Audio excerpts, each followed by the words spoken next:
ਵਾਹਿਗੁਰੂ।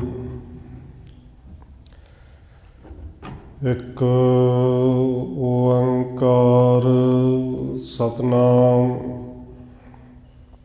ਕਰਤਾ ਪੁਰਖ ਨਿਰਭਉ ਨਿਰਵੈਰ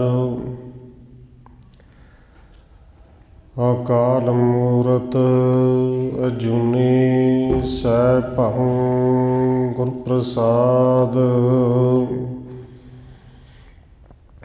ਜੇਤਾ ਜੀਉ ਪਿੰਡ ਸਭ ਤੇਰਾ,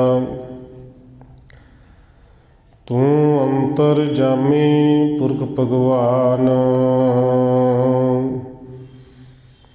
ਦਾਸਣ ਦਾਸ ਕਹਿ ਜਨ ਨਾਨਕ,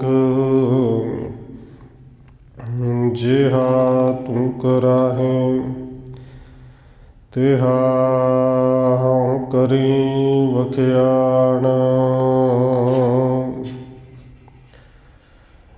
ਗੁਰ ਨਾਨਕ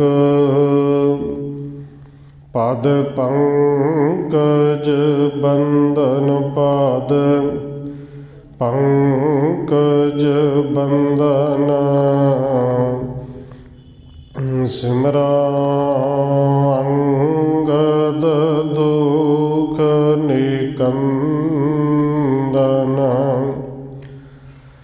ਗੁਰ ਅਮਰਦਾਸ ਹਿਰਦੈ ਨਿਤ ਧਿਆਉ, ਹਿਰਦੈ ਨਿਤ ਧਿਆਉ। ਗੁਰ ਰਾਮਦਾਸ ਗੁਣ ਗਾਉ, ਗੁਰ ਅਰਜਨ ਬਿਘਨ ਕੇ ਨਾਸਕ, ਬਿਘਨ ਕੇ ਨਾਸਕ। ਗੁਰ ਹਰਗੋਬਿੰਦ ਸ਼ੁਭ ਸੁਮਤ ਪ੍ਰਕਾਸ਼ਕ। ਸ਼੍ਰੀ ਹਰਿ ਰਾਇ ਨਮੋ ਕਰ ਜੋਰੀ, ਨਮੋ ਕਰ ਜੋਰੀ। ਸ਼੍ਰੀ ਹਰਿ ਕ੍ਰਿਸ਼ਨ ਮਨਾਉ ਬਹੋਰੀ। ਗੁਰੂ ਤੇਗ ਬਹਾਦਰ ਪਰਮ ਕਿਰਪਾਲਾ ਜੀ, ਪਰਮ ਕਿਰਪਾਲਾ। ਗੁਰ ਗੋਬਿੰਦ ਸਿੰਘ ਬਿਸਾਲਾ, ਤਰੁ ਤਾਰਾ ਪਰ ਪੁਨ ਪੁਨ ਸੀਸਾ ਜੀ, ਪੁਨ ਪੁਨ ਸੀਸਾ।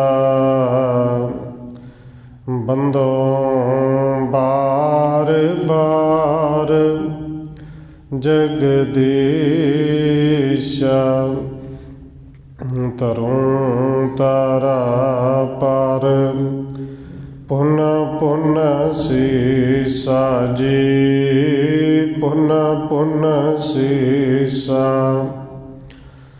ਬੰਦੋ ਬਾਰ ਬਾਰ ਜਗਦੀਸ਼ਾ।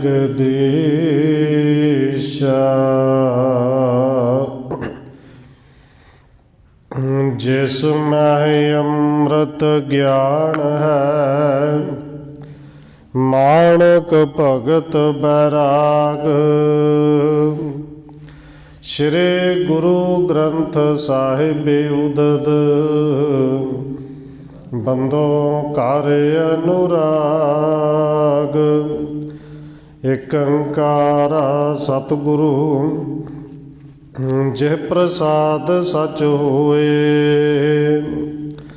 ਵਾਹਿਗੁਰੂ ਜੀ ਕੀ ਫਤਿਹ ਹੈ, ਬਿਘਨ ਬਿਨਾਸਨ ਸੋਏ। ਏਕ ਓੰਕਾਰ ਸਤਿਗੁਰੂ ਜਿਹ ਪ੍ਰਸਾਦ ਸਚ ਹੋਏ।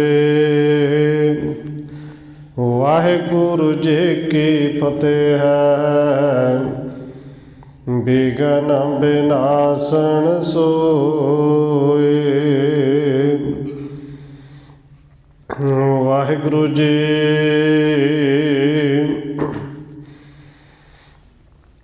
ਭਾਈ ਰਾਮ ਕੁਇਰ ਤਬ ਰਹੇ। ਰਾਮਦਾਸ ਕੇ ਗ੍ਰਾਮ ਜੋ ਲਹੇ। ਤਹਾਂ ਬਿਰਾਜਤ ਦਿਵਸ ਬਿਤਾਏ। ਕੇਤਕ ਸਿੰਘ ਤਿਨਹੂ ਟਿਗ ਆਏ।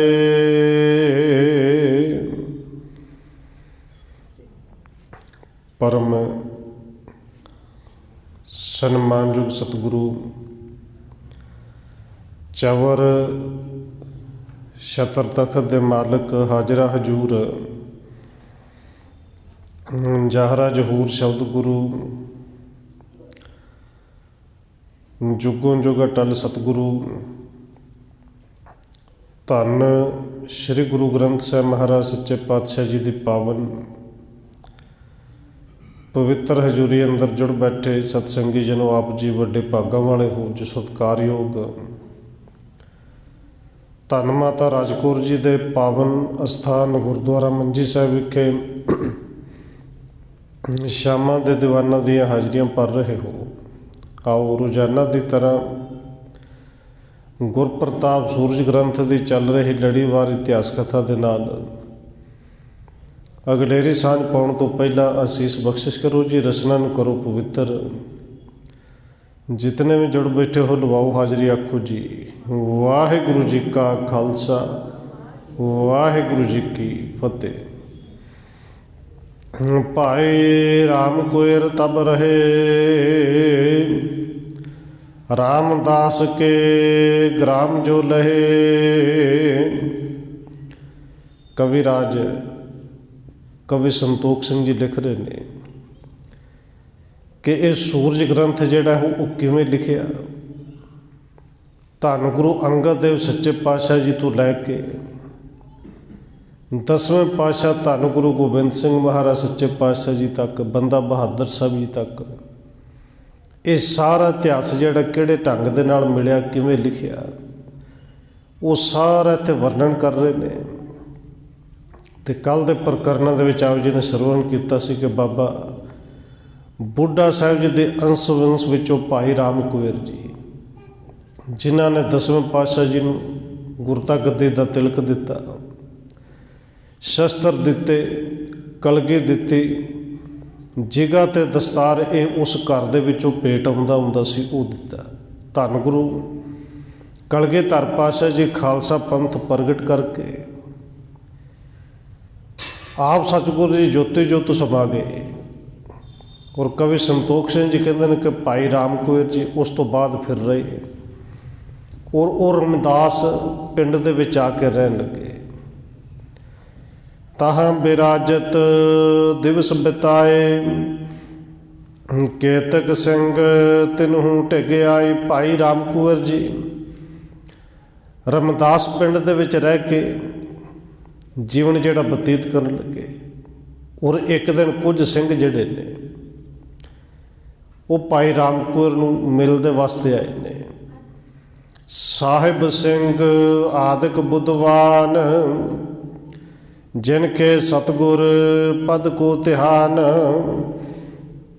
ਭਾਈ ਸਾਹਿਬ ਸਿੰਘ ਵਰਗੇ ਹੋਰ ਜਿਹੜੇ ਬੜੇ ਸਿਆਣੇ ਸਿੰਘ ਸਨ ਕਿ ਜਿਨ੍ਹਾਂ ਦਾ ਧਿਆਨ ਸਤਿਗੁਰੂ ਧੰਨ ਗੁਰੂ ਗ੍ਰੰਥ ਸਾਹਿਬ ਦੇ ਚਰਨਾਂ ਦੇ ਵਿੱਚ ਜੁੜਿਆ ਹੁੰਦਾ ਸੀ। ਕਥਾ ਗੁਰਣਨ ਕੇ ਸੁਣਬੇ ਚਾਹਤ, ਸੁਣ ਸੁਣ ਗੁਣ ਕੋ ਹਿਰਦਾ ਉਮਾਹਤ। ਇਹ ਸਿੰਘ ਜਿਹੜੇ ਨੇ ਇਹ ਗੁਰੂ ਸਾਹਿਬਾਨ ਦੀ ਕਥਾ ਸੁਣਨਾ ਚਾਹੁੰਦੇ ਸਨ ਕਿ ਜਿਹੜੇ ਕਥਾ ਨੂੰ ਸੁਣ ਸੁਣ ਕੇ, ਗੁਣਾਂ ਨੂੰ ਸੁਣ ਸੁਣ ਕੇ ਹਿਰਦਿਆਂ ਦੇ ਵਿੱਚ ਉਤਸ਼ਾਹ ਪੈਦਾ ਹੁੰਦਾ ਹੈ। ਸ੍ਰੀ ਗੁਰਬਖਸ਼ ਸਿੰਘ ਕੇ ਪਾਸ, ਸਭ ਸਿੰਘਨ ਕੀਨਸ ਅਰਦਾਸ। ਹੁਣ ਸ੍ਰੀ ਗੁਰਬਖਸ਼ ਸਿੰਘ क्योंकि भाई राम कुएर ने जो खंडे बाटे की पहुँच ली सी तो इन्हां दा नाम फिर भाई गुरबख्श सिंह पै गया सी। इन्हां ਸਿੰਘਾਂ ने आके भाई गुरबख्श सिंह के कोल अरदास की कि तुसीं धन गुरु कलगीधर पातशाह जी के नाल रहे हो और सारे समा नाल रह के बतीत किया है। महद प्रसंग गुरन के जेते करना करहो उचारो तेते। ते भाई गुरबख्श सिंह जी साडे ते कृपा करो कि गुरु साहबानां दे जिहड़े वड्डे वड्डे प्रसंग ने वो सानू कृपा करके सुनाओ, इतिहास नू सुनाओ। सब सिख संगत सुन बेचाहत सतगुरु गुण को महा उमाहत। ਸਿੰਘ ਕਹਿੰਦੇ ਨੇ कि भाई सारी संगत गुरु साहब का इतिहास उन्होंने कथा कहावत सुननिया चाहदियां ने ते भाई गुरबख्श सिंह जी तुसीं कृपा करके सानू सुनाओ। चंद्र बदन ते सुधा समाना प्रगट करो पीवे पुट काना। क्योंकि सतगुरां दा जिहड़ा इतिहास है वो अमृत वर्गा है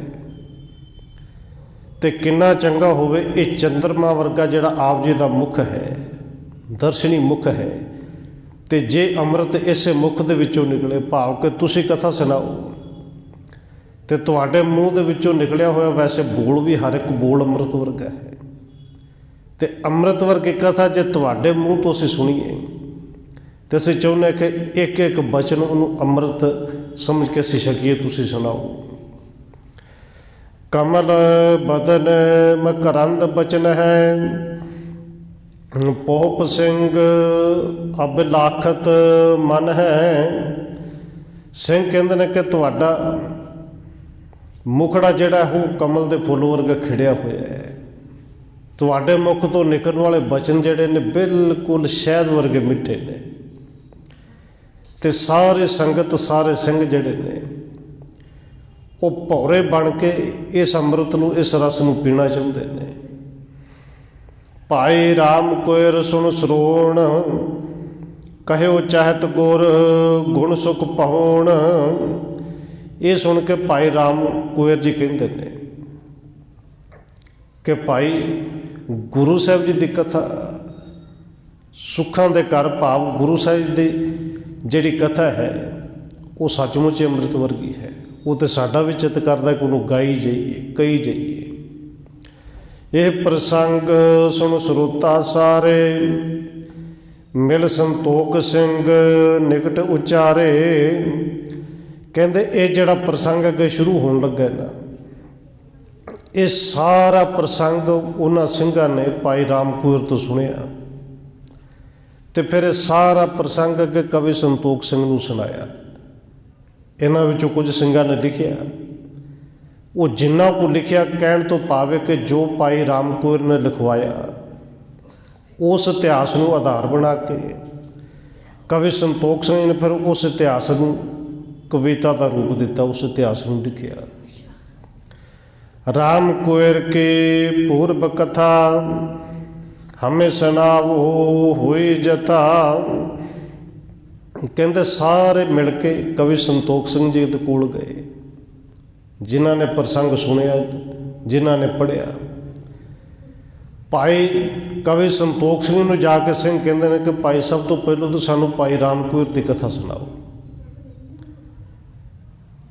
कि भाई राम कुएर का सुभाव किवें सी, वो गुरु घर की सेवा करते सन। पहलों तो उन्हों की कथा सुनाओ। किम गुर निकट रहे सुख पाए पे गुरबख्श सिंह किस भाए। किवें गुरु साहब के चरणों के रह के उन्होंने सुख भोगे। किवें भाई राम कुएर जी खंडे बाटे की पहुँच लैके फिर भाई गुरबख्श सिंह जी बने।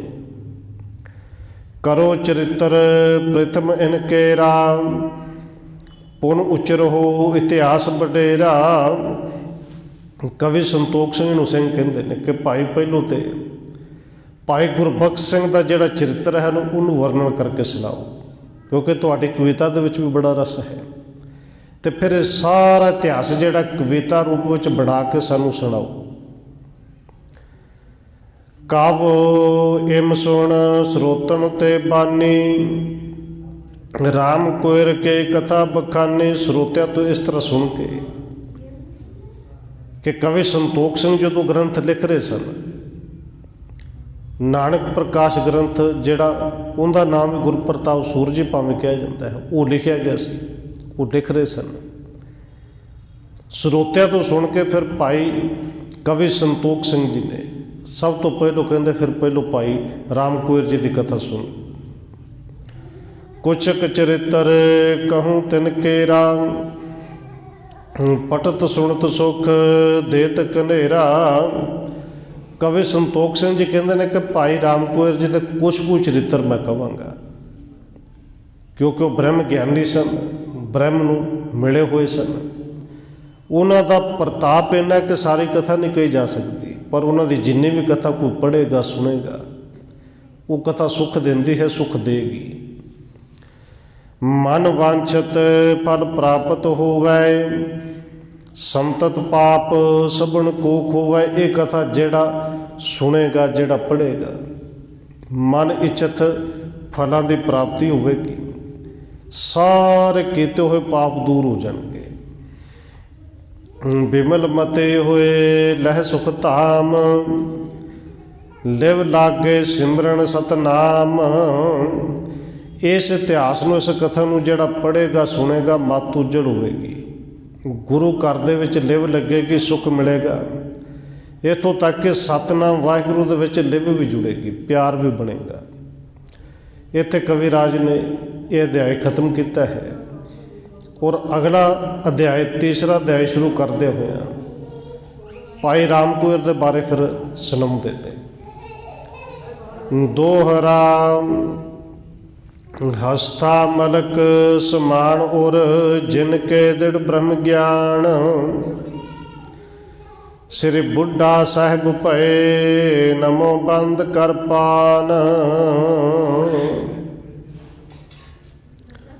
ਅਗਲਾ ਅਧਿਆਇ ਸ਼ੁਰੂ ਕਰਦੇ ਹੋਇਆ ਕਵੀ ਸੰਤੋਖ ਸਿੰਘ ਜੀ ਲਿਖਦੇ ਨੇ ਕਿ ਭਾਈ ਰਾਮ ਕੋਇਰ ਦੀ ਕਥਾ ਸੁਣਨੀ ਹੈ, ਕਿਉਂਕਿ ਭਾਈ ਰਾਮ ਕੋਇਰ ਜੀ ਬਾਬਾ ਬੁੱਢਾ ਸਾਹਿਬ ਜੀ ਦੀ ਅੰਸ਼ ਵੰਸ਼ ਵਿੱਚੋਂ ਨੇ, ਅਤੇ ਬਾਬਾ ਬੁੱਢਾ ਸਾਹਿਬ ਜੀ ਉਹ ਨੇ ਜਿਨ੍ਹਾਂ ਦੇ ਅੰਦਰ ਬ੍ਰਹਮ ਗਿਆਨ ਐਨ ਪੂਰੀ ਤਰ੍ਹਾਂ ਦ੍ਰਿੜ ਸੀ।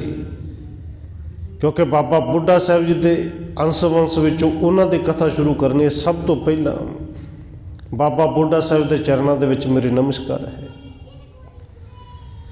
ਗੁਰ ਸਿੱਖੇ ਕੇ ਅਵਧ ਆਧਾਰਾ, ਜਿਮ ਸਭ ਜਲ ਕੇ ਸਿੰਧ ਅਪਾਰਾ। ਕਵੀ ਸੰਤੋਖ ਸਿੰਘ ਜੀ ਕਹਿੰਦੇ ਨੇ ਕਿ ਧੰਨ ਬਾਬਾ ਬੁੱਢਾ ਸਾਹਿਬ ਜੀ, ਉਹ ਗੁਰਸਿੱਖੀ ਦਾ ਆਧਾਰ ਸੀ, ਸਿੱਖੀ ਦਾ ਧੁਰਾ ਸੀ, ਉਹ ਸਿੱਖਾਂ ਦਾ ਬੜਾ ਵੱਡਾ ਆਸਰਾ ਸਨ ਬਾਬਾ ਬੁੱਢਾ ਸਾਹਿਬ ਜੀ। ਜਿਮ ਸਭ ਜਲ ਕੇ ਸਿੰਧ ਅਪਾਰਾ, ਜਿਵੇਂ ਸਾਰੇ ਪਾਣੀ ਦਾ ਆਸਰਾ ਤਾਂ ਸਮੁੰਦਰ ਹੀ ਹੈ ਨਾ, ਸਮੁੰਦਰ ਕਰਕੇ ਪਾਣੀ ਹੈ,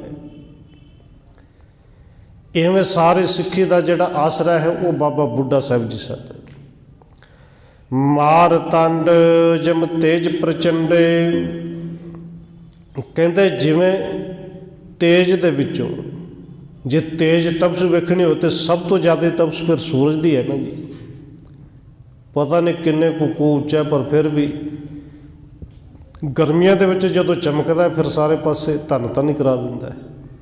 ਬੜੀ ਤਪਸ਼ ਹੈ ਕਿ ਸਭ ਤੋਂ ਵੱਧ ਜਿਵੇਂ ਤਪਸ਼ ਸੂਰਜ ਦੇ ਵਿੱਚ ਹੈ।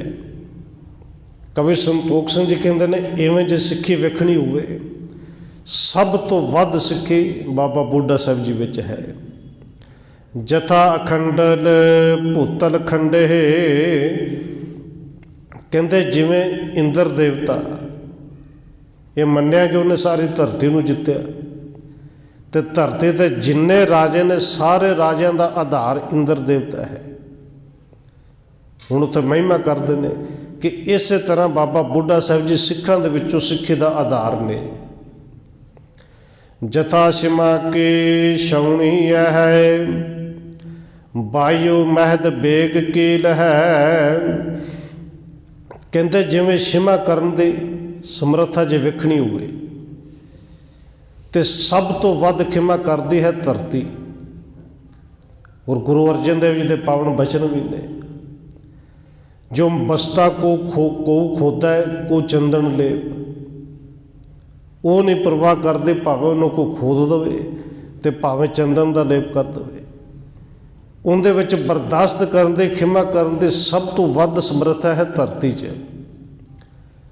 और इत्थे उदाहरण देंदे ने, जिवें धरती सब तो वध खिमा कर सकती है ना, बस उस तरह जे खिमा करन दी समर्था सब तो वध वेखनी होवे तो बाबा बुढ़ा साहिब जी विच है। वायु महद बेग कील है, वायु जिवें हवा है, हुण तेज हनेरी चलदी होवे तो उनदा आधार हवा है ना, इवें सिक्के दा आधार बाबा बुढ़ा साहिब जी ने। तिम बुढ़ा साहिब ब्रह्म ज्ञानी, सिक्खी के आधार गुण खानी।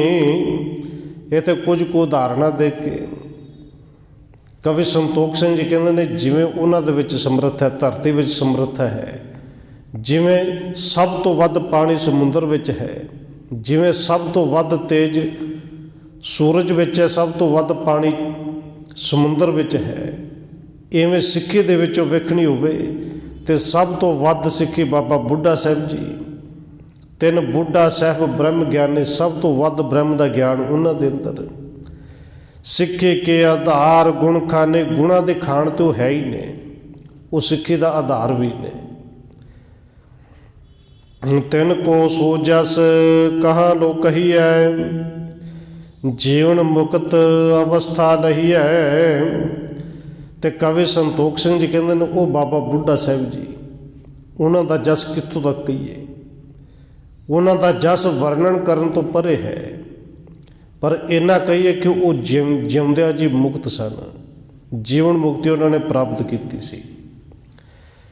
तिन को पुत्र नाम कह भाणा, जिन जान्यो मिठो गुर भाणा। कहते वो बाबा बुढ़ा साहिब जी। और फिर बेनती करते, भाई रामकुर की कथा चल रही है कि भाई रामकुर कौन सन? बाबा बुढ़ा साहिब जी अंश वंश विचों ने। कहते वो बाबा बुढ़ा साहिब जी, उन्हों के घर एक पुत्र ने जन्म लिया, जिन्हों का नाम इत्थे भाणा लिखिया है। और वो कहते रब के परमेश्वर के गुरु के भाणे नूं मनदे भी मिठा करके सन। वैसे बाबा भाई भाना जी करके ना ज़्यादा जाने जाता है, जिन्हों का नाम भाई भाना जी है और गुरु के रब के परमेश्वर के भाणे नूं मिठा करके मनण वाले ने। पिता समान ज्ञान मह पूरा, काम मादिक रिपहते बसूरा। और भाई भाना जी अपने पिता बाबा बुढ़ा साहिब जी वांगू, उन्हां कोल भी ज्ञान पूरा है, ब्रह्म का ज्ञान है। ये काम आदिक जेड़े विकार ने, जेड़े दुश्मन ने, जिन्हों गुरु साहिब जी चोर भी कहते हैं, कहते इन्हां सारियां नूं बाबा भाना जी ने बन्ह लिया सी, भाव के अपने वस विच रखिया, इन्हां दे वस विच आप नहीं होए। तिस को पुत्र नाम कह श्रवण, श्रवण सुनियो जस जिह सम श्रवण। कहते वो भाई भाना जी, उन्हां दे घर उन्हां दा एक पुत्र होया, जिन्हां दा नाम भाई श्रवण है। और एक श्रवण जिंदा जस सब ने सुनिया है कि श्रवण एक हिंदू इतिहास दे विच मन्निया गया कि जिन्हें माँ प्यो की सेवा बड़ी की। बाबा सरवण जी भी बिल्कुल उस तरह के सरवण सन, और अपने सरवणों के नाल गुरु के सिफत सलाह जो सुनते सन, एन बिल्कुल उदों वो समाधि लीन हो जाते सन। सतगुर सिक्खे कोह बड़ भारा, सर्ब सराह्यो भाजग भारा। भाई सरवण सिंह भी कहते इन्हां विच भी सिक्खी बड़ी वड्डी सी, गुरु के भारे सिख सन, और जगत विच इन्हां दे भी बड़ी वड्याई बड़ी शोभा हुई। तिन के उपजो पुत्र जलाल, गुर पग प्रेम रंग चढ़ लाल। हुण ध्यान देंदे जाओ बाबा बुढ़ा साहिब जी दे घर, उन्हां दे पुत्र भाई भाना जी ਭਾਨਾ ਜੀ ਦੇ ਘਰ ਪੁੱਤਰ ਭਾਈ ਸਰਵਣ ਜੀ, ਜਿਹੜੇ ਬਾਬਾ ਬੁੱਢਾ ਸਾਹਿਬ ਜੀ ਦੇ ਪੁੱਤਰ ਨੇ। ਭਾਈ ਸਰਵਣ ਜੀ ਦੇ ਘਰ ਉਹਨਾਂ ਦੇ ਪੁੱਤਰ ਭਾਈ ਜਲਾਲ ਜੀ, ਧੰਨ ਬਾਬਾ ਬੁੱਢਾ ਸਾਹਿਬ ਜੀ ਦੇ ਪੜਪੋਤੇ। ਕਹਿੰਦੇ ਭਾਈ ਸਰਵਣ ਜੀ ਦੇ ਘਰ ਭਾਈ ਜਲਾਲ ਜੀ ਨੇ ਜਨਮ ਲਿਆ। ਉਹ ਵੀ ਕਹਿੰਦੇ ਗੁਰ ਪੱਗ ਪ੍ਰੇਮ ਰੰਗ ਚੜ ਲਾਲ, ਨਾਮ ਵੀ ਜਲਾਲ ਸੀ ਔਰ ਗੁਰੂ ਦੇ ਪ੍ਰੇਮ ਦਾ ਰੰਗ ਵੀ ਗੂੜਾ ਲਾਲ ਚੜਿਆ ਹੋਇਆ ਸੀ। ਬਹੁ ਸਿੱਖਣ ਕਹੋ ਗੁਰਮਤਿ ਦੀਨਸ, ਮਿਲੇ ਪਹੁੰਚ ਨਰ ਮੁਕਤੀ ਕੀਨਸ। ਭਾਈ ਜਲਾਲ ਜੀ ਨੇ ਵੀ ਬਹੁਤ ਸਾਰੇ ਸਿੱਖਾਂ ਨੂੰ ਗੁਰਮਤਿ ਦਾ ਉਪਦੇਸ਼ ਦਿੱਤਾ ਔਰ ਭਾਈ ਜਲਾਲ ਜੀ ਦੇ ਜਿਨ੍ਹਾਂ ਨੇ ਸੰਗਤ ਕੀਤੀ, ਮਿਲੇ ਪਹੁੰਚ ਨਰ ਮੁਕਤੀ ਕੀਨਸ, ਉਹ ਸਾਰੇ ਜਿਉਂਦਿਆਂ ਮੁਕਤ ਹੋਏ।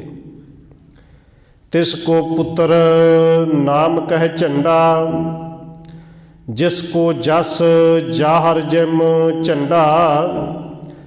ਭਾਈ ਜਲਾਲ ਜੀ ਦੇ ਘਰ ਉਹਨਾਂ ਦਾ ਪੁੱਤਰ ਹੋਇਆ ਜਿਹਦਾ ਨਾਮ ਭਾਈ ਝੰਡਾ ਹੈ। ਧੰਨ ਬਾਬਾ ਬੁੱਢਾ ਸਾਹਿਬ ਜੀ ਦਾ ਪੜਪੋਤਾ। ਔਰ ਇਹ ਆਮ ਕਹਾਵਤ ਹੈ ਕਿ ਜਿੱਥੇ ਪੜ ਪਿਆ ਉੱਥੇ ਸਾਖ ਗਿਆ। ਪੜਪੋਤੇ ਤੋਂ ਅੱਗੇ ਫਿਰ ਰਿਸ਼ਤਾ ਪਤਾ ਹੀ ਨਹੀਂ ਕਿਹੜਾ ਬਣਦਾ ਹੈ। ਔਰ ਧੰਨ ਬਾਬਾ ਬੁੱਢਾ ਸਾਹਿਬ ਜੀ, ਉਹਨਾਂ ਦੀਆਂ 8 ਪੀੜ੍ਹੀਆਂ ਇਸੇ ਤਰ੍ਹਾਂ ਚੱਲਦੀਆਂ ਨੇ। 8ਵੀਂ ਪੀੜ੍ਹੀ ਤੋਂ ਬਾਅਦ ਅੱਗੇ ਬਾਬਾ ਬੁੱਢਾ ਸਾਹਿਬ ਜੀ ਦੀ ਅੰਸ਼ ਵੰਸ਼ ਫਿਰ ਰੁਕ ਜਾਂਦੀ ਹੈ। ਭਾਈ ਝੰਡਾ ਜੀ, ਜਿਵੇਂ ਝੰਡਾ ਕਿਸੇ ਦਾ ਨਿਸ਼ਾਨ ਹੁੰਦਾ ਨਾ, ਔਰ ਝੰਡਾ ਪ੍ਰਤੀਕ ਹੁੰਦਾ ਹੈ, ਕਿਸੇ ਦੀ ਸ਼ੋਭਾ ਦੀ ਵਡਿਆਈ ਦੀ ਪ੍ਰਤੀਕ ਹੁੰਦਾ ਹੈ। ਭਾਈ ਝੰਡੇ ਜੀ ਦਾ ਨਾਮ ਵੀ ਝੰਡਾ ਹੈ ਔਰ ਸੰਸਾਰ ਦੇ ਵਿੱਚ ਜ਼ਾਹਰ ਰੂਪ ਦੇ ਵਿੱਚ ਉਹਨਾਂ ਦੇ ਝੰਡੇ ਬਿਲਕੁਲ ਜਿਹੜੇ ਨੇ ਉਹ ਗਿਆਨ ਵਾਲੇ ਚੁੱਲ੍ਹੇ, ਝੰਡੇ ਜਿਹੜੇ ਨੇ ਉਹ ਗੁਰਸਿੱਖੀ ਵਾਲੇ ਚੁੱਲ੍ਹੇ। ਬ੍ਰਹਮਾਕਾਰ ਬ੍ਰਿਤ ਇੱਕ ਰਸ ਮੈਂ, ਜਿਸ ਕੇ ਨਹੀਂ ਅਕਿਣਤਾ ਤ੍ਰਿਸ ਮੈਂ। ਕਹਿੰਦੇ ਭਾਈ ਝੰਡਾ ਜੀ ਜਿਹੜੇ ਨੇ ਉਹ ਵੀ ਬ੍ਰਹਮਾਕਾਰ ਬਿਰਤੀ ਵਾਲੇ ਸਨ, ਭਾਵ ਕਿ ਬ੍ਰਹਮ ਬਿਰਤੀ ਉਹਨਾਂ ਦੇ ਅੰਦਰ ਵੀ ਸੀ। ਉਹ ਜਗਤ ਨੂੰ ਸਾਰੇ ਨੂੰ ਜਿਸ ਕੇ ਨਹੀਂ ਅਨੇਕਤਾ ਦ੍ਰਿਸ਼ਮੈ, ਜਿਨ੍ਹਾਂ ਦੀ ਦ੍ਰਿਸ਼ਟੀ ਵਿੱਚ ਅਨੇਕਤਾ ਕੋਈ ਨਹੀਂ, ਭਾਵੇਂ ਉਹ ਸਾਰਿਆਂ ਨੂੰ ਇੱਕੋ ਰੂਪ ਦੇ ਵਿੱਚ ਦੇਖਦੇ ਨੇ ਕਿ ਸਭ ਮੈਂ ਜੋਤ ਜੋਤ ਹੈ ਸੋਏ। ਉਹਨਾਂ ਵਾਸਤੇ ਭਾਵੇਂ ਆਪਣਾ ਉਹਨਾਂ ਦਾ ਪੁੱਤਰ ਹੈ ਉਹ ਵੀ ਉਵੇਂ ਦਾ, ਭਾਵੇਂ ਕੋਈ ਦੁਨੀਆ ਦੇ ਲੋਕ ਕਹਿੰਦੇ ਹੁਣ ਦੁਸ਼ਮਣ, ਉਹ ਵੀ ਉਵੇਂ ਦਾ। ਉਹਨਾਂ ਦੇ ਅੰਦਰ ਅਨੇਕਤਾ ਹੈ ਹੀ ਨਹੀਂ ਸੀ। ਇਨ ਤੇ ਸੁਤ ਗੁਰ ਦਿੱਤਾ ਹੋਵਾ, ਗੁਰ ਸਿੱਖੀ ਜਿਨ ਮਾਰਗ ਜੋਵਾ। ਅੱਗੇ 5ਵੀਂ ਪੀੜ੍ਹੀ ਦੇ ਵਿੱਚ ਕਹਿੰਦੇ ਭਾਈ ਝੰਡਾ ਜੀ ਦੇ ਘਰ ਉਹਨਾਂ ਦੇ ਪੁੱਤਰ ਹੋਏ ਜਿਨ੍ਹਾਂ ਦਾ ਨਾਂ ਭਾਈ ਗੁਰਦਿੱਤਾ ਜੀ ਹੈ। ਔਰ ਧਿਆਨ ਦਿਓ, ਇੱਕ ਬਾਬਾ ਗੁਰਦਿੱਤਾ ਜੀ ਨੇ 6ਵੇਂ ਪਾਤਸ਼ਾਹ ਜੀ ਦੇ ਸਾਹਿਬਜ਼ਾਦੇ। ਇਹ ਭਾਈ ਝੰਡਾ ਜੀ ਦੇ ਪੁੱਤਰ ਨੇ ਬਾਬਾ ਬੁੱਢਾ ਸਾਹਿਬ ਜੀ ਦੇ ਅੰਸ਼ ਵੰਸ਼ ਵਿੱਚੋਂ, ਜਿਹੜੇ ਧੰਨ ਗੁਰੂ ਤੇਗ ਬਹਾਦਰ ਸਾਹਿਬ ਜੀ ਦੇ ਨਾਲ ਦਿੱਲੀ ਗਏ ਸਨ। ਔਰ ਸਤਿਗੁਰੂ ਦੇ ਚਰਨਾਂ ਦੇ ਵਿੱਚ ਪ੍ਰੇਮ ਇੰਨਾ ਸੀ ਕਿ ਗੁਰੂ ਸਾਹਿਬ ਜੀ ਸ਼ਹੀਦ ਹੋਏ ਔਰ ਇਹ ਭਾਈ ਗੁਰਦਿੱਤਾ ਜੀ ਨੇ ਦਿੱਲੀ ਵਿੱਚ ਆਪਣਾ ਸਰੀਰ ਆਪ ਹੀ ਛੱਡ ਦਿੱਤਾ ਸੀ। ਉਹ ਦਿੱਲੀ ਦੇ ਵਿੱਚ ਇੱਕ ਤਰ੍ਹਾਂ ਕਹਿ ਲਈਏ ਕਿ ਸ਼ਹੀਦ ਹੀ ਹੋਏ ਨੇ। ਗੁਰ ਸਿੱਖੀ ਜਿਨ ਮਾਰਗ ਜੋਵਾ, ਭਾਈ ਗੁਰਦਿੱਤਾ ਜੀ ਉਹ ਜਿਹੜੇ ਜਿਨ੍ਹਾਂ ਨੇ ਗੁਰਸਿੱਖੀ ਦੇ ਮਾਰਗ ਨੂੰ ਐਨ ਪੱਕਾ ਕਰਕੇ ਫੜਿਆ। ਅੰਤ ਸਮੈ ਪਦ ਪਰਮ ਪਹੁੰਚਾ, ਬ੍ਰਹਮ ਗਿਆਨ ਮਹਿ ਜਿਸ ਮਨ ਰੁਚਾ। ਇਹਨਾਂ ਦੇ ਅੰਦਰ ਵੀ ਬ੍ਰਹਮ ਦਾ ਗਿਆਨ ਸੀ ਔਰ ਅੰਤ ਸਮੇਂ ਤੱਕ ਇਹ ਵੀ ਜਿਹੜੇ ਨੇ ਪਰਮ ਪਦਵੀ ਨੂੰ ਪ੍ਰਾਪਤ ਹੋਏ। ਰਾਮ ਕੁਇਰ ਉਪਜੋ ਤਿਹ ਨੰਦ, ਜੀਵਨ ਮੁਕਤ ਜੋ ਜੁਗਤ ਆਨੰਦ। ਉਹ ਭਾਈ ਗੁਰਦਿੱਤਾ ਜੀ, ਇਹਨਾਂ ਦੇ ਘਰ ਫਿਰ ਭਾਈ ਰਾਮ ਕੁਇਰ ਦਾ ਜਨਮ ਹੋਇਆ, ਬਾਬਾ ਬੁੱਢਾ ਸਾਹਿਬ ਦੀ ਅੰਸ਼ ਵੰਸ਼ ਵਿੱਚੋਂ। ਇਹ ਜਿਹੜੇ ਜਿਉਂਦੇ ਹੀ ਮੁਕਤ ਸਨ, ਜੀਵਤ ਮੁਕਤ ਜੋ ਜੁਗਤ ਆਨੰਦ, ਇਹਨਾਂ ਨੂੰ ਆਨੰਦ ਮਾਣਨ ਦੀ ਜੁਗਤੀ ਆ ਗਈ। ਨੇਤ ਨੇਤ ਜਿਸ ਵੇਦ ਬਤਾਵੈ, ਨਿਤ ਅਖੰਡ ਤਿਸ ਪਦ ਲਿਵ ਲਾਵੈ। ਕਹਿੰਦੇ ਉਹ ਭਾਈ ਰਾਮ ਕੁੰਵਰ ਜੀ ਉਸ ਆਨੰਦ ਬਿਰਤੀ ਨੂੰ ਉਹਨਾਂ ਨੇ ਪ੍ਰਾਪਤ ਕੀਤਾ, ਜੁਗਤੀ ਨੂੰ ਪ੍ਰਾਪਤ ਕੀਤਾ ਕਿ ਜਿਹਨੂੰ ਵੇਦ ਵੀ ਬੇਅੰਤ ਬੇਅੰਤ ਕਹਿੰਦੇ ਨੇ, ਨੇਤ ਨੇਤ ਕਹਿੰਦੇ ਨੇ। ਉਸ ਪ੍ਰਭੂ ਦੇ ਚਰਨਾਂ ਵਿੱਚ ਸਦਾ ਹੀ ਉਹ ਲਿਵ ਲਾ ਕੇ ਰੱਖਦੇ ਨੇ। ਤੁਰੀ ਅਵਸਥਾ ਚਿਤ ਅਰੂੜਾ, ਬਿਨ ਸਤਿਗੁਰ ਜੋ ਸਭ ਕੁਹ ਗੂੜਾ। ਕਹਿੰਦੇ ਨੇ ਭਾਈ ਰਾਮ ਕੁੰਵਰ ਜੀ ਉਹ ਤੁਰੀ ਅਵਸਥਾ ਦੇ ਵਿੱਚ ਰਹਿੰਦੇ ਸਨ। ਇੱਕ ਗੁਰੂ ਸਾਹਿਬ ਤੋਂ ਬਿਨਾਂ ਬਾਕੀ ਸਾਰਿਆਂ ਤੋਂ ਉਹ ਗੁੱਝੇ ਸਨ। ਗੂੜਾ ਦਾ ਅਰਥ ਗੁੱਝੇ, ਕਿ ਉਹਨਾਂ ਦੇ ਅੰਦਰ ਕਿੰਨੀਆਂ ਕੁ ਤਾਕਤਾਂ ਨੇ, ਕਿੰਨੀਆਂ ਕੁ ਤਾਕਤਾਂ ਦੇ ਮਾਲਕ ਨੇ, ਇਹ ਬਾਕੀ ਦੇ ਨਹੀਂ ਜਾਣਦੇ। ਭਾਈ ਰਾਮ ਕੁੰਵਰ ਜੀ ਗੁਰੂ ਸਾਹਿਬ ਤੋਂ ਬਿਨਾਂ ਬਾਕੀ ਸਾਰਿਆਂ ਤੋਂ ਗੁਪਤ ਨੇ। ਬਾਲਕ ਸਮਤਾ ਵੇਦ ਜੋ ਕਹੈ, ਤਿਸ ਮੇਂ ਸਦਾ ਵਰਤ ਤੋ ਰਹੈ। ਭਾਈ ਰਾਮ ਕੁੰਵਰ ਜੀ ਬਿਲਕੁਲ ਬੱਚਿਆਂ ਦੀ ਤਰ੍ਹਾਂ ਰਹੇ। ਦੇਖੋ ਜਿਵੇਂ ਛੋਟਾ ਬੱਚਾ ਹੈ, ਉਹਨੂੰ ਨਹੀਂ ਪਤਾ ਕਿ ਝੂਠ ਬੋਲਣਾ ਹੈ। ਛੋਟਾ ਬੱਚਾ, ਉਹਨੂੰ ਨਹੀਂ ਪਤਾ ਵਲ ਛਲ ਕਿਵੇਂ ਕਰਨਾ ਹੈ। ਇਹ ਝੂਠ ਬੋਲਣਾ ਤੇ ਜਿਵੇਂ ਜਿਵੇਂ ਵੱਡਾ ਹੁੰਦਾ ਫਿਰ ਸਾਡੇ ਸਮਾਜ ਤੋਂ ਸਿੱਖਦਾ ਨਾ ਜੀ। ਭਾਈ ਰਾਮ ਕੁੰਵਰ ਜੀ ਬਿਲਕੁਲ ਜਿਵੇਂ ਜਨਮ ਲੈਂਦਿਆਂ ਬੱਚਾ ਹੁੰਦਾ ਨਾ, ਜਿਹਨੂੰ ਕੋਈ ਵਲ ਛਲ ਦਾ ਨਹੀਂ ਪਤਾ, ਕੋਈ ਕਿਸੇ ਨਾਲ ਝੂਠ ਬੋਲਣ ਦਾ ਨਹੀਂ ਪਤਾ, ਬਿਲਕੁਲ ਭਾਈ ਰਾਮ ਕੁੰਵਰ ਜੀ ਉਸੇ ਤਰ੍ਹਾਂ ਹੀ ਰਹੇ। ਕੁਸ਼ਕ ਚਰਿੱਤਰ ਕਹੂੰ ਤਿਸ ਕੇਰਾ, ਜਥਾ ਸਰੂਪ ਸੁਭਾਉ ਭਲੇਰਾ। ਕਵੀ ਸੰਤੋਖ ਸਿੰਘ ਕਹਿੰਦੇ ਨੇ ਉਹ ਭਾਈ ਰਾਮ ਕੁੰਵਰ ਜੀ, ਮੈਂ ਉਹਨਾਂ ਦੇ ਕੁਝ ਕੁ ਚਰਿੱਤਰ ਕਹਾਂਗਾ ਕਿ ਜਿਵੇਂ ਦਾ ਉਹਨਾਂ ਦਾ ਸੋਹਣਾ ਸੁਭਾਅ ਸੀ। ਹੁਤੇ ਥੂਲਤਾ ਤਨ ਸਭ ਥਾਨਣ, ਲੰਬੋਦਰ ਲਿਹੁ ਪਰਖ ਗਜਾਨਣ। ਕਵੀ ਸੰਤੋਖ ਸਿੰਘ ਜੀ ਕਹਿੰਦੇ ਨੇ ਕਿ ਭਾਈ ਰਾਮ ਕੁੰਵਰ ਦੇ ਸਾਰੇ ਸਰੀਰ ਦੇ ਵਿੱਚ ਮੋਟਾਪਾ ਸੀ, ਮੋਟੇ ਬੜੇ ਸਨ। ਔਰ ਜੇ ਕਹਿੰਦੇ ਜੇ ਉਦਾਹਰਣ ਦੇਣੀ ਹੋਵੇ ਕਿ ਕਿੰਨੇ ਕੁ ਮੋਟੇ ਸਨ, ਤੇ ਫਿਰ ਇਸ ਤਰ੍ਹਾਂ ਕਿਹਾ ਜਾਂਦਾ ਲੰਬੋਦਰ ਲਿਹੁ ਪਰਖ ਗਜਨਾਨਨ। ਗਜਰਾਨ ਕਹਿੰਦੇ ਨੇ ਹਾਥੀ ਨੂੰ, ਫਿਰ ਤੁਲਨਾ ਹਾਥੀ ਦੇ ਨਾਲ ਦੇ ਲਈਏ, ਕਿਉਂਕਿ 4-5 ਬੰਦੇ ਵੀ ਸ਼ਾਇਦ ਉਹਨਾਂ ਦੇ ਬਰਾਬਰ ਓਡੇ ਮੋਟੇ ਨਾ ਹੋਣ ਜੇ ਸਾਰਿਆਂ ਨੂੰ ਇਕੱਠੇ ਕਰ ਲਈਏ। ਉੱਚੇ ਲੰਬੇ ਵੀ ਬੜੇ ਸਨ, ਮੋਟੇ ਵੀ ਬਹੁਤ ਸਨ। ਔਰ ਉਹਨਾਂ ਦਾ ਪੇਟ ਵੀ ਹਾਥੀ ਤਰ੍ਹਾਂ ਅੱਗੇ ਨੂੰ ਫੁੱਲਿਆ ਹੋਇਆ ਜ਼ਿਆਦਾ ਰਹਿੰਦਾ ਸੀ। ਸਹਿਜ ਸੁਭਾਇਕ ਬੋਲਣ ਬਣਾਏ, ਬੁਰਾ ਕੇ ਭਲਾ ਫੁਰੇ ਤਤ ਛਿੜੈ। ਕਿਉਂਕਿ ਪਹਿਲੋਂ ਬੇਨਤੀ ਕੀਤੀ ਬੱਚੇ ਤਰ੍ਹਾਂ ਰਹਿੰਦੇ ਸਨ, ਕਿਉਂਕਿ ਬੱਚੇ ਨੂੰ ਨਹੀਂ ਪਤਾ ਬੋਲਣ ਲੱਗਿਆ ਕਿ ਇਹ ਬੁਰਾ ਹੈ ਕਿ ਭਲਾ ਹੈ। ਉਹ ਫਿਰ ਸਿਖਾਇਆ ਜਾਂਦਾ ਹੈ ਕਿ ਇਸ ਤਰ੍ਹਾਂ ਨਹੀਂ ਬੋਲਣਾ, ਇਹ ਮਾੜਾ ਹੈ। ਭਾਵੇਂ ਸਾਨੂੰ ਵੇਖ ਵੇਖ ਕੇ ਝੂਠ ਬੋਲਣਾ ਸਿੱਖ ਜਾਂਦਾ ਹੈ। ਕਹਿੰਦੇ ਭਾਈ ਰਾਮ ਕੁੰਵਰ ਜੀ ਜੋ ਵੀ ਕੁਛ ਬੋਲਦੇ ਸਨ ਸਹਿਜ ਸੁਭਾਅ, ਉਹ ਚਾਹੇ ਬੁਰਾ ਹੋਵੇ ਤੇ ਚਾਹੇ ਭਲਾ ਹੋਵੇ, ਪਰ ਤਤ ਛਿਣ ਉਹਨਾਂ ਦੇ ਬੋਲ ਜਿਹੜੇ ਨੇ ਬਿਲਕੁਲ ਸੱਚ ਉਸੇ ਤਰ੍ਹਾਂ ਹੋ ਜਾਂਦੇ ਸਨ। ਇੱਕ ਦਿਨ ਇੱਕ ਰਾਹਕ ਘਰ ਮਾਹੀ, ਬਹੁ ਨਾਰਨ ਕੋ ਭੋਜਨ ਕੀਏ ਖਾਹੀ।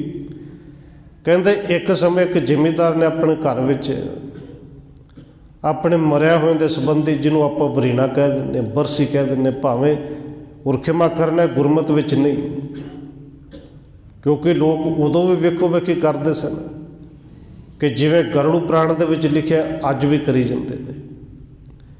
ਔਰ ਧੰਨ ਗੁਰੂ ਨਾਨਕ ਦੇਵ ਸੱਚੇ ਪਾਤਸ਼ਾਹ ਜੀ ਨੇ ਚੰਗੀ ਤਰ੍ਹਾਂ ਸਮਝਾਇਆ, ਕਦੇ ਦੂਣੀ ਚੰਦ ਨੂੰ, ਕਦੇ ਆਪਣੇ ਮਾਤਾ ਪਿਤਾ ਦੇ ਰਾਹੀਂ।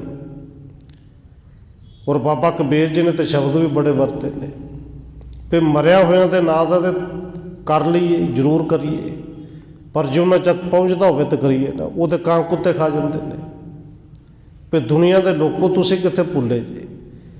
ਖੈਰ ਲੋਕ ਉਦੋਂ ਕਰਦੇ ਸਨ, ਔਰ ਖਿਮਾ ਕਰਨਾ ਉਦੋਂ ਕਿ ਅੱਜ ਵੀ ਕਰਦੇ ਨੇ, ਆਪਣੇ ਆਪ ਨੂੰ ਸਿੱਖ ਖਵਾਉਣ ਵਾਲੇ ਵੀ ਕਰੀ ਹੁੰਦੇ ਨੇ।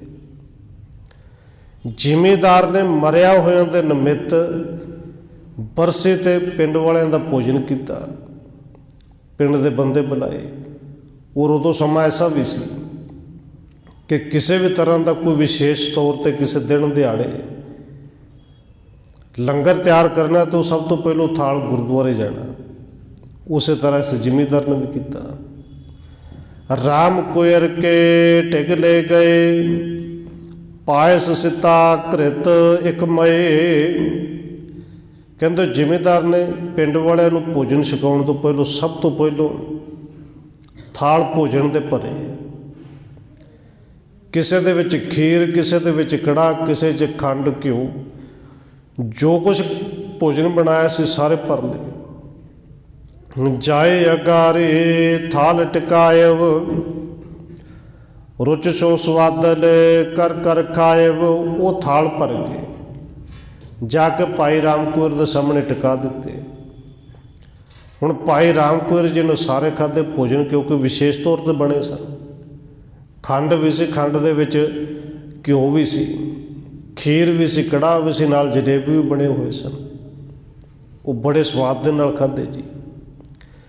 ਪੁਨੇ ਪਾਣਕਾਰ ਸ਼ੀਤਲ ਪਾਨੀ, ਰਾਹਕ ਸੋ ਤਬ ਬੋਲਿਓ ਬਾਨੀ। ਕਹਿੰਦੇ ਭੋਜਨ ਛਕ ਕੇ ਜਿੰਨਾ ਆਉਂਦਾ ਸੀ ਸਾਰੇ ਛਕ ਕੇ। ਔਰ ਅੱਗੇ ਜਾ ਕੇ ਕਵਿਰਾਜ ਨੇ ਜ਼ਿਕਰ ਵੀ ਕਰਨਾ ਹੈ ਕਿ ਸੇਵਕ ਜਿਹੜੇ ਭੋਜਨ ਛਕਾਉਂਦੇ ਸਨ ਉਹਨਾਂ ਨੂੰ ਪਤਾ ਹੁੰਦਾ ਸੀ ਕਿ ਇੰਨਾ ਕੁ ਰੱਖਣਾ ਹੈ, 5-7 ਕਿਲੋ 10 ਕਿਲੋ ਜਿੰਨਾ ਵੀ ਛਕਦੇ ਸਨ, ਕਿ ਇੰਨਾ ਕੁ ਛਕਾ ਕੇ ਹੱਥ ਜੋੜਦੇ ਨੇ ਜਾਂ ਢਿੱਡ 'ਤੇ ਹੱਥ ਮਾਰ ਕੇ ਵੇਖ ਲੈਣਾ ਕਿ ਉਹ 4 ਪੁੰਜ ਹੋਰ ਫੁੱਲ ਗਿਆ ਕਿ ਨਹੀਂ। ਫਿਰ ਕਹਿਣਾ ਕਿ ਭਾਈ ਸਾਹਿਬ ਜੀ, ਬਾਬਾ ਜੀ ਬਸ ਹੋ ਗਿਆ, ਗੁਜ਼ਾਰੇ ਜੋਗਾ ਛਕਿਆ ਗਿਆ ਹੈ। ਕਿਉਂਕਿ ਭਾਈ ਰਾਮ ਕੌਰ ਜੀ ਅਸਲ ਵਿੱਚ ਜਿਉਂਦਿਆਂ ਜੀ ਦੇਹ ਦੇ ਵਿੱਚ ਰਹਿੰਦੇ ਜਿਵੇਂ ਦੇਹ ਤੋਂ ਬਾਹਰ ਹੋ ਗਏ ਸਨ। ਜੇ ਨਹੀਂ ਛਕਣਾ ਤੇ ਭਾਵੇਂ ਕਈ ਦਿਨ ਵੀ ਨਹੀਂ ਛਕਣਾ, ਜੇ ਛਕਣਾ ਹੈ ਤੇ ਫਿਰ ਛਕੇ ਜਾਣਾ। ਹਾਥੀ ਦੀ ਤੁਲਨਾ ਕਵਿਰਾਜ ਨੇ ਸ਼ਾਇਦ ਤਾਂ ਹੀ ਦਿੱਤੀ ਕਿ ਆਪ ਹੀ ਆਵਾਜ਼ ਮਾਰ ਕੇ ਪੁੱਛ ਲੈਂਦੇ ਸਨ, ਭਾਈ ਦੇਖੋ ਹੋ ਗਿਆ ਕਿ ਬਸ ਕਰੀਏ। ਕਹਿੰਦੇ ਜਦੋਂ ਸਾਰਾ ਛਕਿਆ, ਛਕ ਕੇ ਠੰਡਾ ਪਾਣੀ ਪੀਤਾ। ਹੁਣ ਉਸ ਜ਼ਿਮੀਂਦਾਰ ਨੂੰ ਪੁੱਛ ਲਿਆ, ਨੀਕੋ ਭੋਜਨ ਕਰਕੇ ਲਿਆਇਵ, ਕਾਰਨ ਕਵਣ ਸੋ ਦੇਹੋ ਸੁਣਾਇਵ। ਕਿਉਂਕਿ ਜਿਹੜਾ ਸਪੈਸ਼ਲ ਵਿਸ਼ੇਸ਼ ਤੌਰ 'ਤੇ ਭੋਜਨ ਤਿਆਰ ਕਰਕੇ ਲਿਆਏ ਕੋਈ ਕਾਰਨ ਤਾਂ ਹੋਵੇਗਾ। ਇਹ ਕਿਉਂ ਲੈ ਕੇ ਆਇਆ ਹੈ, ਕਾਹਦਾ ਹੈ, ਘਰ ਵਿੱਚ ਕੋਈ ਖੁਸ਼ੀ ਹੈ ਜਾਂ ਕਿਵੇਂ ਦਾ ਹੈ।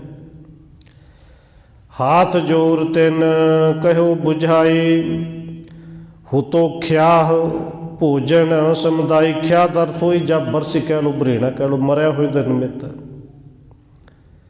ਉਹ ਜ਼ਿਮੀਂਦਾਰ ਕਹਿੰਦਾ ਹੱਥ ਜੋੜ ਕੇ ਕਿ ਭਾਈ ਸਾਹਿਬ ਜੀ ਇਹ ਖਿਆ ਕੀਤਾ ਹੈ ਆਪਣੇ ਬਜ਼ੁਰਗਾਂ ਦੇ ਨਾਂ 'ਤੇ, ਇਸ ਕਰਕੇ ਸਾਰੇ ਭੋਜਨ ਬਣਾਏ ਸੀ, ਪਿੰਡ ਵਾਲਿਆਂ ਨੂੰ ਛਕਾਏ ਨੇ। ਸਭ ਤੋਂ ਪਹਿਲੋਂ ਆਪ ਜੀ ਨੇ ਲੈ ਕੇ ਆਏ। ਅਗਰ ਆਪ ਕੇ ਪੂਰਬ ਲਿਆਇਓ, ਪਾਇਸ ਸਿਤਾ ਘ੍ਰਿਤ ਸੋ ਖਾਇਓ। ਇਸ ਕਰਕੇ ਸਭ ਤੋਂ ਪਹਿਲੋਂ ਇਹ ਜਿਹੜੇ ਦੇਸੀ ਖੰਡ ਦੇ ਵਿੱਚ ਘਿਓ ਪਾ ਕੇ ਖੀਰ ਕੜਾ ਜੋ ਵੀ ਕੁਛ ਸਾਰਾ ਕੁਛ ਸਭ ਤੋਂ ਪਹਿਲੋਂ ਤੁਹਾਡੇ ਲਈ ਲਿਆਤਾ ਹੈ। ਅਧਿਕ ਪ੍ਰਸੰਨ ਹੋਏ ਬਚ ਕਹਿਓ, ਤਿਸ ਮੈਂ ਸਵਾਦ ਹਮੇ ਬਹੁ ਲਹਿਓ। ਭਾਈ ਰਾਮ ਕੌਰ ਜੀ ਬੜੇ ਖੁਸ਼ ਹੋਏ ਕਿ ਭੋਜਨ ਹੈ, ਨਾਲੇ ਚੰਗਾ ਚੋਖਾ ਛੰਗਿਆ, ਨਾਲੇ ਸਵਾਦ ਬੜਾ ਸੀ। ਕਹਿੰਦੇ ਭਾਈ ਸਵਾਦ ਤੇ ਬੜਾ ਸੀ, ਸੱਚਮੁੱਚ ਬੜਾ ਸਵਾਦ ਸੀ। ਯਾਤੇ ਕਿਆ ਗ੍ਰਾਮ ਮੈਂ ਨੀਤ, ਹੋਵੇ ਦੇ ਆਹਾਰ ਸ਼ੁਭ ਰੀਤ। ਭਾਈ ਰਾਮ ਕੌਰ ਜੀ ਕਹਿੰਦੇ ਨੇ ਫਿਰ ਇਵੇਂ ਦਾ ਖਿਆ ਤਾਂ ਕੋਈ ਰੋਜ਼ ਹੀ ਹੋਵੇ। ਇਹ ਬਰਸੇ ਵਰੇਣਾ ਜੋ ਵੀ ਕੁਛ ਕਹਿੰਦੇ ਨੇ, ਇਵੇਂ ਦਾ ਖਿਆ ਤਾਂ ਫਿਰ ਰੋਜ਼ ਹੀ ਹੋਵੇ, ਕਿਉਂਕਿ ਭੋਜਨ ਬੜਾ ਸਵਾਦ ਆਇਆ ਹੈ। ਔਰ ਜੇ ਇਵੇਂ ਦੀ ਕੋਈ ਮਰਿਆਦਾ ਹੁੰਦੀ ਤਾਂ ਭਾਈ ਰਾਮ ਕੌਰ ਨੇ ਬੋਲ ਕਹਿਣੇ ਨਹੀਂ ਸਨ, ਪਰ ਸਹਿਸ ਬਾਈ ਕਹਿ ਦਿੱਤੇ। ਬਾਕ ਬਦਨ ਤੇ ਏਵ ਬਖਾਨਾ, ਸਹਿਜ ਸੁਭਾਇਕ ਬ੍ਰਿਤੀ ਸਮਾਨਾ। ਭਾਈ ਰਾਮ ਕੌਰ ਨੇ ਤਾਂ ਆਪਣੀ ਸਹਿਜ ਸੁਭਾਈ ਬਿਰਤੀ ਦੇ ਨਾਲ ਕਹਿ ਦਿੱਤਾ, ਬੋਲ ਉਹਨਾਂ ਦਾ ਸੱਚ ਹੋਣਾ ਸੀ। ਹੁਣ ਉਹਨਾਂ ਨੂੰ ਨਹੀਂ ਪਤਾ ਕਿ ਇਸ ਬੋਲ ਦੇ ਵਿੱਚ ਕੁਛ ਮਾੜਾ ਹੈ ਜਾਂ ਚੰਗਾ, ਬਸ ਜਿਵੇਂ ਮੂੰਹ 'ਚ ਆਇਆ ਕਹਿ ਦਿੱਤਾ।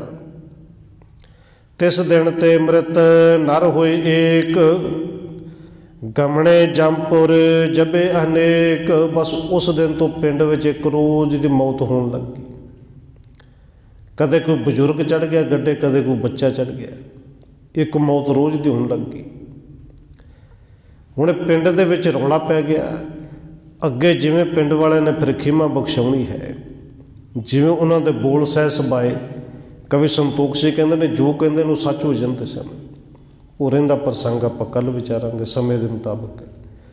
ਇਤਨੀ ਬੇਨਤੀ ਪ੍ਰਵਾਨ ਕਰਨੀ ਜੀ, ਹੋਈਆਂ ਭੁੱਲਾਂ ਦੀ ਖਿਮਾ। ਆਓ 1-2 ਮਿੰਟ ਰਸਨਾ ਦੇ ਨਾਲ ਹਾਜ਼ਰੀ ਲਵਾਈਏ, ਫਿਰ ਸਮਾਪਤੀ ਹੈ ਜੀ। ਵਾਹਿਗੁਰੂ ਵਾਹਿਗੁਰੂ ਵਾਹਿਗੁਰੂ ਵਾਹਿਗੁਰੂ।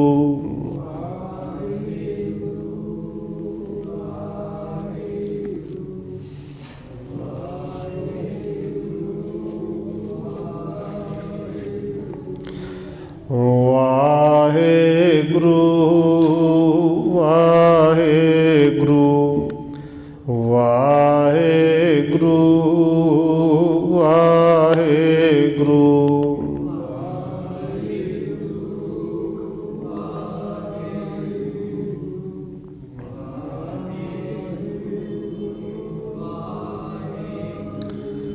ਵਾਹਿਗੁਰੂ